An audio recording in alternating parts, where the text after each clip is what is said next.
And there's a lot of, there's a lot of ways to get that market research. There's library resources and things like that. And I'm sure you guys have other tools as well that could really, help in that. So we'd love to connect with you after this. Yeah. See what kind of collaboration we could do here moving forward. Yeah, that's a good comment, Sean. By the way, this is Ron Emery.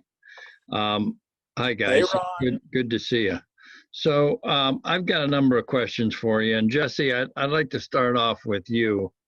And I'd like you to go back a couple of years when you had this vision about doing Steel Valley Logistics. And since we've got a lot of budding entrepreneurs on this call as part of the Westminster Entrepreneurial Center, take us through what went through your mind as you pulled this together. And I mean, there's many things you could do. Logistics, how did logistics come to the top of the list? And how did you grasp this? How did you? Ron, I was working a maintenance job, studying for the bar exam, I think for the umpteenth time. But I really don't like standardized tests. But, I was working at this logistics company. They got me started in the basic LTL dispatch, which is less than truckload, your common carriers, FedEx, YRC, UPS, Old Dominion, etc.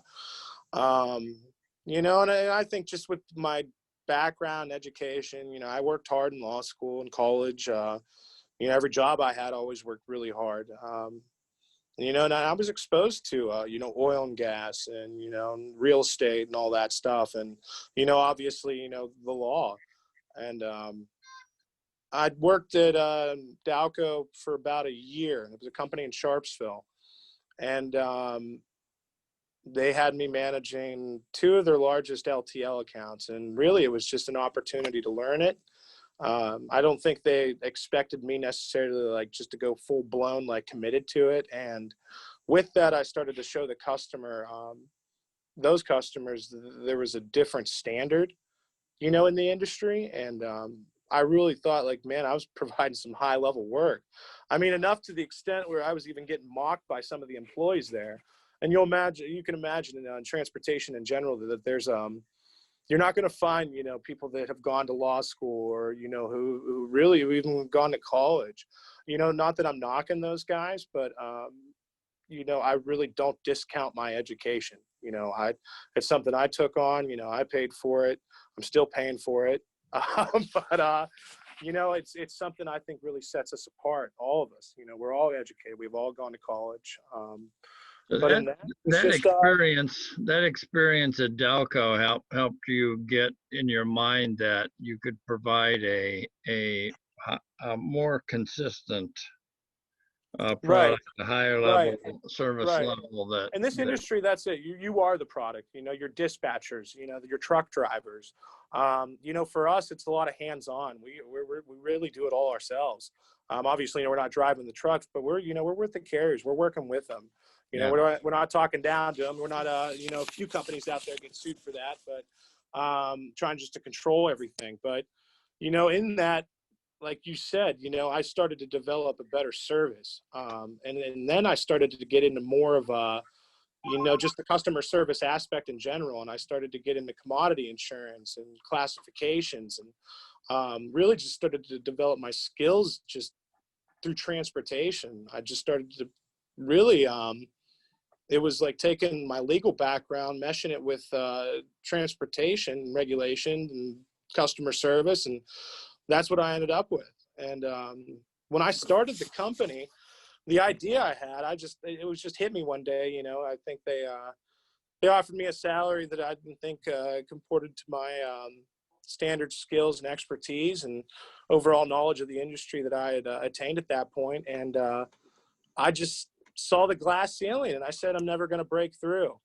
So I didn't just jump into the industry. It's not something I kind of just winged.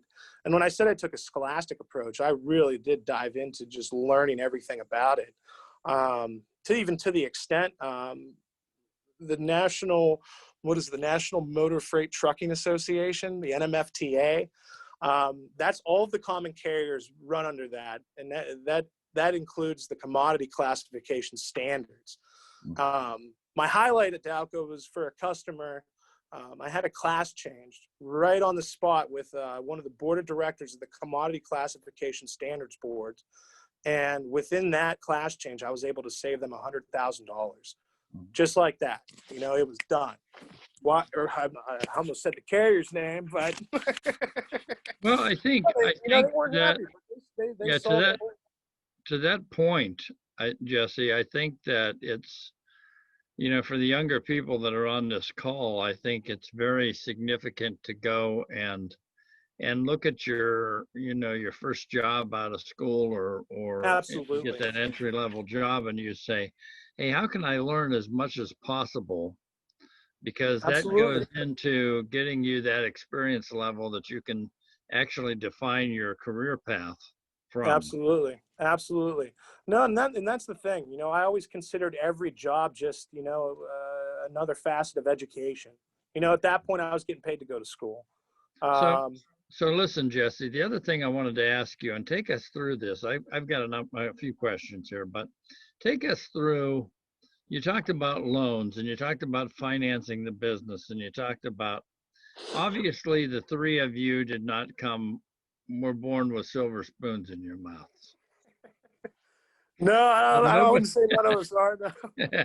So nobody had 150 grand to say, let's start this business, I'm sure.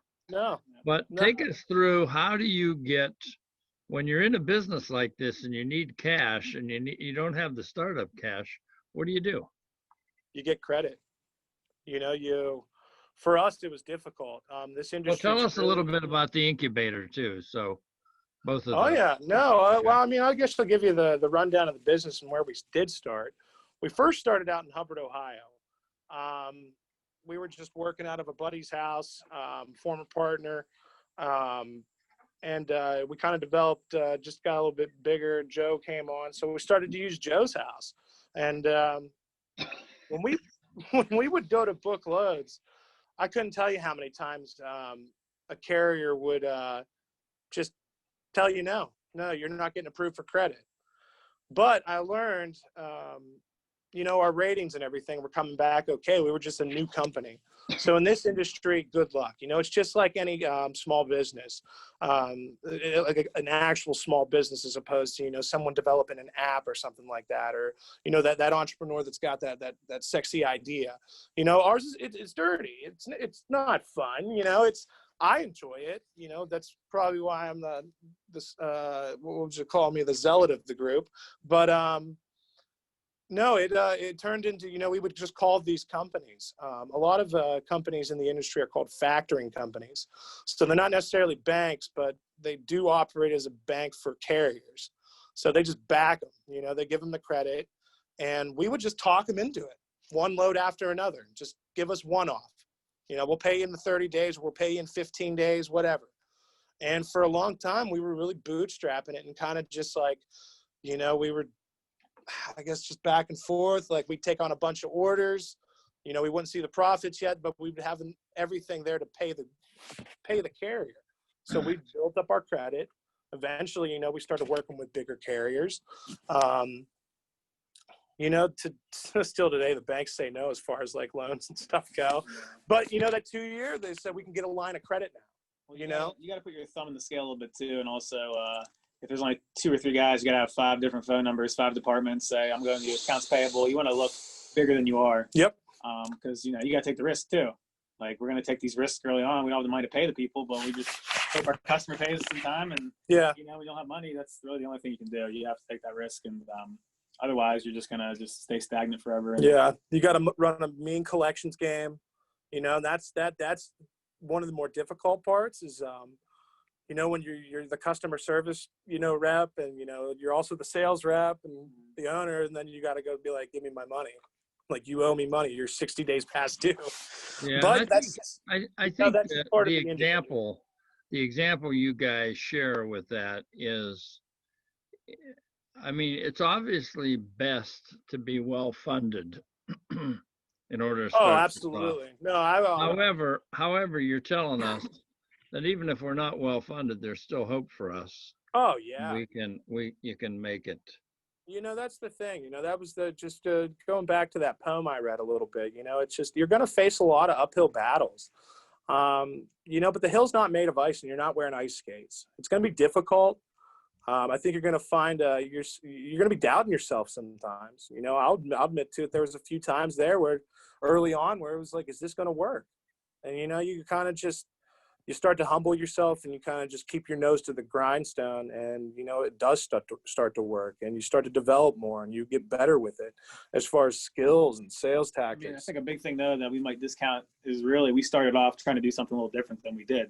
Mm-hmm. We were trying to do LTL, and then we found out all our market research and stuff didn't matter because nobody would work with us. Oh yeah, that was a total nightmare. It was kind of the first 2 weeks. I mean, we moved the load our first day because we got lucky, and Jesse's neighbor, he was hooked up with somebody that ran a business, so yep, we were lucky enough to do that. But it's really just finding your thing. I mean, you start off selling chocolate, you end up selling life. You got to be able to pivot, and that was the thing I didn't understand. Was like Jake said, our business model was LTL, less than truckload.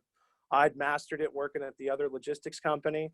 I felt I had enough skill and expertise where I was just going to call these carriers up because they knew me. The sales reps knew me. They had experience with me.